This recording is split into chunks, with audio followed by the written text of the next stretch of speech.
Hello, and thank you for taking a chance on me, even though I have sunglasses and hood up. I'm blind, and my hair was just not happening today. I'm also apparently a little bit of a diva, but I couldn't trust my hair, so I'm using the hood on my hoodie, uh, which is a weird choice for this film. I'll admit, the zone of interest. Um, this is a review of the zone of interest. It is directed by Jonathan Glazer. This was released by A24. It's been getting a lot of awards. LA Film Critics named this the film of the year for them. It was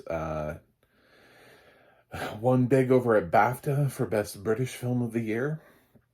It's been doing pretty good this award season. It's currently nominated at the Academy Awards for Best Picture, Best Director, Best Adapted Screenplay, Best International Feature, and at least a couple other awards. I don't want to be wrong and say the wrong award that it is nominated. At least those are the big ones. Um, and it's a film that gives you thought, makes you pause, makes you think, and I definitely. The film that I saw before this was 20 Days in Mariupol. So I've had a very fun few days here. It's just a cheerful time. um, but this does have audio description. It's just really hard to find. A24 did not prioritize audio description for this film. In fact, when this film was first released and I was looking on the app for it theatrically near me, it didn't show as being audio described. Tried, tried reaching out to the studio, and of course, this film didn't really get that wide of a release. Went kind of wide, but not like mega wide. So I just never got around to seeing it in theaters. Finally on home video, lands on home video. The only place that has it audio described is Vudu. So I explored Vudu for the first time. That was fun. Um, so that's something. This film is described by Deluxe, with Laura Post being the primary narrator.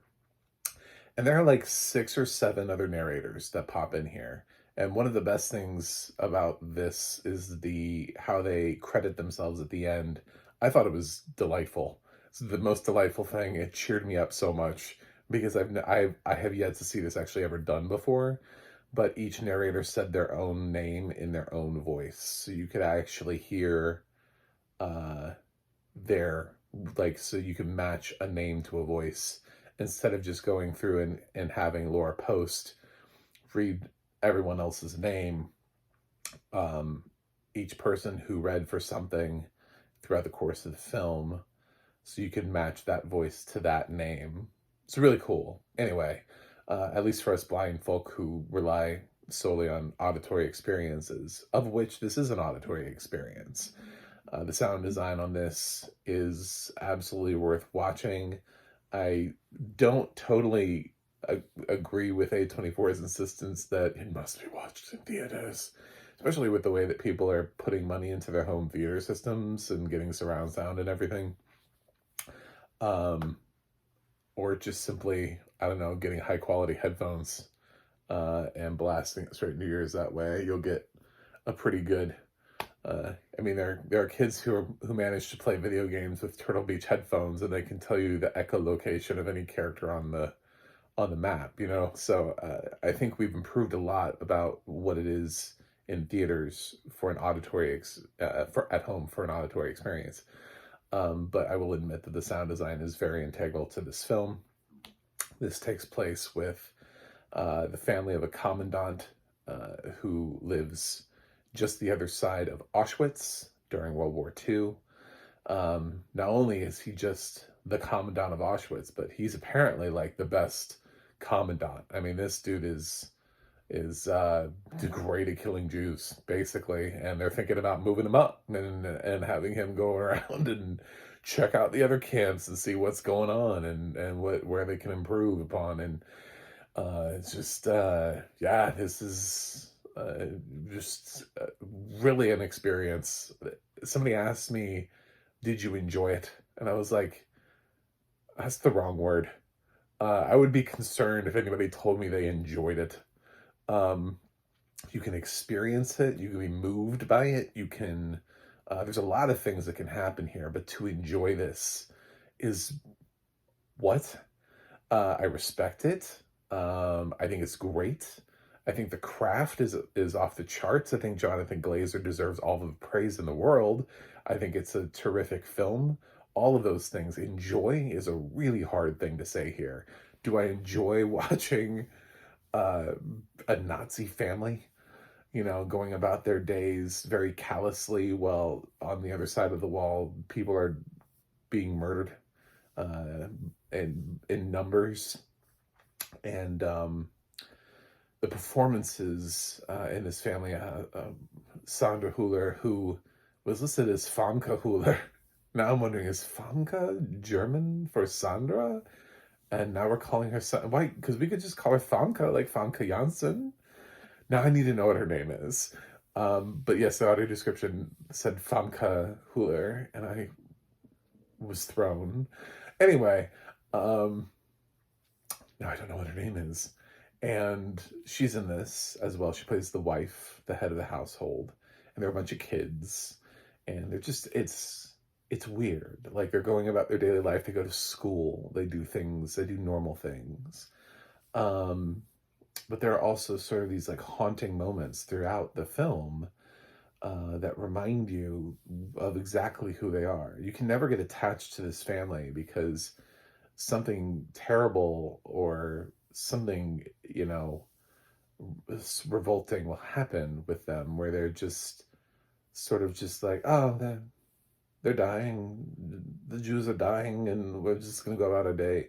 There's one scene where one of the kids picks up a bone fragment of a skull and just kind of looks at it, and he just kind of goes and plays with his siblings. He's like, oh, it's a skull.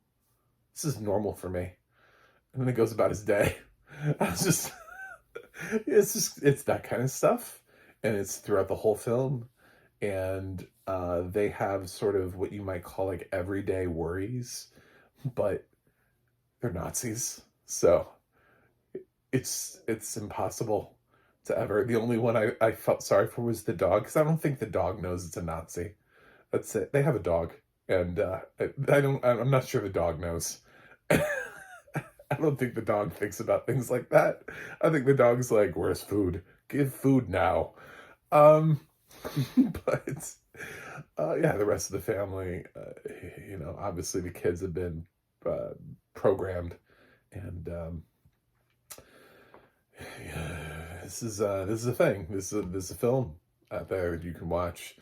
Last year, my Best Picture winner was All Quiet on the Western Front, and I do love experiences when they hit me hard. Zone is hard to say whether or not, especially coming out of 20 Days of Mariupol. I just like, what a duo of films to watch. Yeah, it's this isn't my best picture of the year. This year I need to love films, and I have films this year that I love, that I adore. There's a craft that's in the zone of interest, an importance behind the zone of interest, a timeliness behind the zone of interest. And I hope everybody sees the zone of interest so that they can, because there seems to be this way we just casually throw around, the Holocaust nowadays. Gina Carano, I hope she sees the zone of interest. There are people who they're like living about their normal lives, and something happens to them, and like, oh, this is like the Holocaust. No, that's why that's why we don't just refer to that one period in time as just another generic genocide. It's the Holocaust. It has its own name. It's like you don't have to go which one. It's there. There's just one. Yeah, it's, yes, and obviously there's a lot that's happening in the Middle East, and with Israel and Palestine. And I think maybe, I don't know, maybe people just need to sit down and remember what we were doing not so long ago and what that looked like. Jonathan Glazer, his vision here is strong and it comes through to a blind person. There are things that happen in the audio description, especially including with night vision, where it does let us know that we're going into night vision, and we follow somebody with night vision, and then they go into a house and open the door, and the room is lit and the night vision fades away.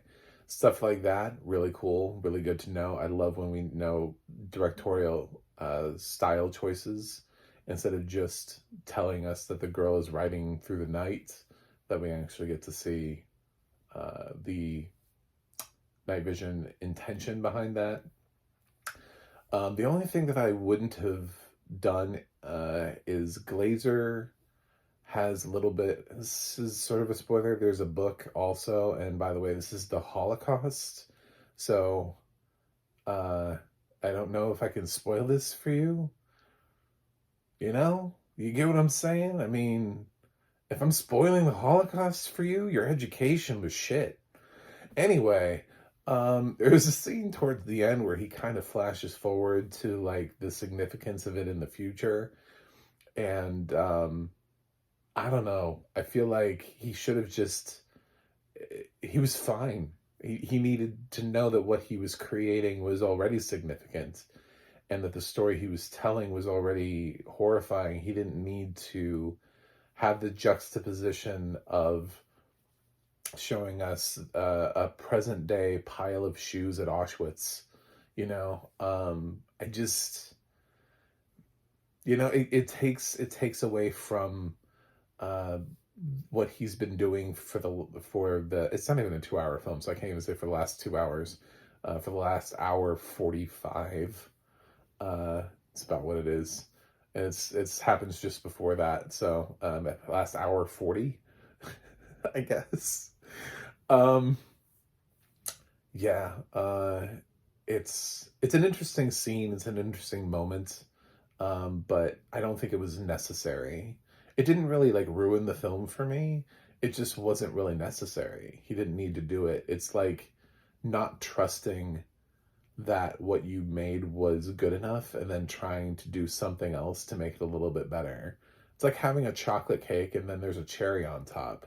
And you're like, why is the cherry here? It's a chocolate cake. Well, I felt like it needed it. But why? Why does it need the cherry? Well, lots of people put cherries on top. Yeah, but you can take the cherry off and your cake is great. You don't need that cherry. It's fine without it.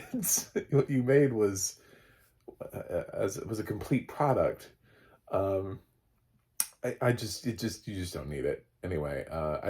If you haven't, if he hasn't hit you over the head by the time we get to that point with what the film is about thematically, and if you aren't moved or anything, then you're never going to be, and you probably don't have a pulse. So, or you're on the other side and you have perhaps carried a tiki torch at some point in your life. One of those things has happened. But it's pretty hard to look at this film and to go, wow, this was a great family. They're really doing it, you know. They're making it happen. Moving on up. You know. So this is Zone of Interest. Audio description. Thank you so much to the team at Deluxe. I thought the voicing was good. It felt like everybody was doing things with reverence, but also making sure it's at the highest quality. There are times when Jonathan Glazer just leaves you in the darkness. He just, it's just pitch black. And Laura Post actually just reminds you, nothing is on screen, just the darkness. And I love that Glazer, that's the level of confidence that I need. Not the, ooh, let me show you a pile of shoes, you know? he has the confidence to just sit there and make you listen to sound design in pitch black darkness. And for us, it's not necessarily engaging. So Laura's like, and we're still in darkness, you know, just to let you know, it's still pitch black. So, please watch Zone of Interest. I don't think it's going to win Best Picture. It puts a very tight race on international feature because there's this and there's Society of the Snow. Neither of them are happy films. So if you want to watch a happy film in international, I don't know what that is this year, but it ain't those. So although Society of the Snow does have a little bit of a slightly happier ending, I guess, maybe. And its lead characters, you are rooting for them instead of rooting against them. So there's something to be said for that. But I'm going to give The Zone of Interest an A because, yeah, sort of, this feels like I can give it an A. With 20 Days of Mariupol, I was like, I don't know what to do with this. I feel like these journalists need to be given some sort of like Medal of Honor or something. It felt like grading it was just bizarre. Felt like, why am I grading war footage? Here, this is clearly, there's something, Jonathan Glazer gave me something to grade. I actually, his last film, Under the Skin, was okay. But he takes big swings as a director, and he does make sort of almost quasi-experimental films. I really loved Sexy Beast back in the day. I didn't even realize it was his when I didn't know anything about Jonathan Glazer back in the day. It took me like years later I found out. They're like, oh, Jonathan Glazer, he also did Sexy Beast. I was like, what? That was a great film. You know, I'm watching the TV series now, and it's like, all right, well, the film is better, but, you know, I don't know why we're doing this. Anyway, thanks for watching. Thanks for subscribing.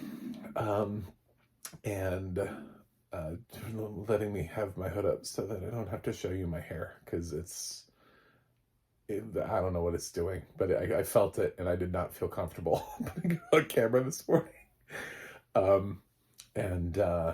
Yeah, you can go to my website, macthemovieguy.com. I'm at macthemovieguy on X, Threads, or Instagram. The audio description project, adp.acb.org. It lets you know what has audio description, where you can watch it. And the aDNA.org. I almost made it.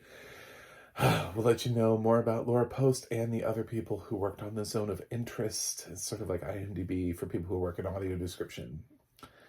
That's it for me. I will watch something else, and you can come back, and I'll see you on the other side.